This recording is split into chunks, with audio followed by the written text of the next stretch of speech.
கனிம வள கொள்ளைக்கு அந்தந்த மாவட்ட ஆட்சியரை பொறுப்பேற்க வேண்டும். சென்னை உயர்நீதிமன்றம் உத்தரவு. வணக்கம் அனைவருக்கும். கனிம வள கொள்ளை நடப்பது குறித்து சென்னை உயர்நீதிமன்றம் உத்தரவு பிறப்பித்துள்ளது. நீதிபதி சுப்பிரமணியம் அவர்கள் இந்த உத்தரவை பிறப்பித்துள்ளார். என்னவென்றால், தமிழ்நாட்டில் மாஃபியா ரவுடிகள் அதிகாரிகள் இவர்கள் பிடியில் கனிம வள கொள்ளை மாட்டிக்கொண்டது.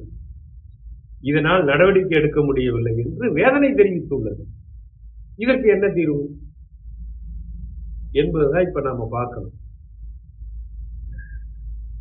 இந்த வீடியோ பாருங்க. இந்த வீடியோ பெரம்பலூர் மாவட்டத்தில் எடுத்தது.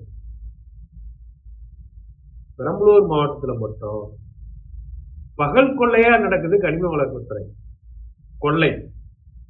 இது குறித்து பெரம்பலூர் மாவட்ட ஆட்சியர் மிர்லாயினி அவர்களுக்கு 2 புகார் கொடுத்துள்ளேன். இதற்கு முன்பு இருந்த அருண்ராஜ் அவர்களுக்கு 2 புகார், அதற்கு முன்னால் இருந்த பச்சவ் இருந்த கலெக்டருக்கு 2 புகார். கடந்த 2 வருஷமா கிட்டத்தட்ட சம்பந்தப்பட்ட சுங்க இலாக்காத்துறை, மாசு கட்டுப்பாட்டு வாரியம் இதற்கு எல்லாம் 16 புகார் அனுப்பியிருக்க. ஆனா இதுவரைக்கும் எந்த நடவடிக்கையும் எடுக்கல. சமீபத்தில் எங்கள் பத்திரிகையில செய்தி வெளியிட்டோம். அதனுடைய சுவரட்டிகளை பெரம்பலூர் முழுவதும் ஒட்டியிருந்தோம். இதை இந்த மாஃபியா கூட்டம், ஐயா நீதிபதி சொன்னது போல, இந்த மாஃபியா கூட்டம் எல்லா சுவரட்டிகளையும் கிழித்து விட்டனர். ஆனாலும் இந்த கலெக்டர் மிர்லாயினி அவர்கள் நடவடிக்கை எடுக்கவில்லை. ஏன் எடுக்கவில்லை? பதில் சொல்லுங்கள். விடமாட்டேன், உங்கள் மீது வழக்கு வருகிறது என்பதை தெரிவித்துக் கொள்கிறேன். நடவடிக்கை எடுங்க தாராளமாக என்பதை கேட்டுக்கொள்கிறேன்.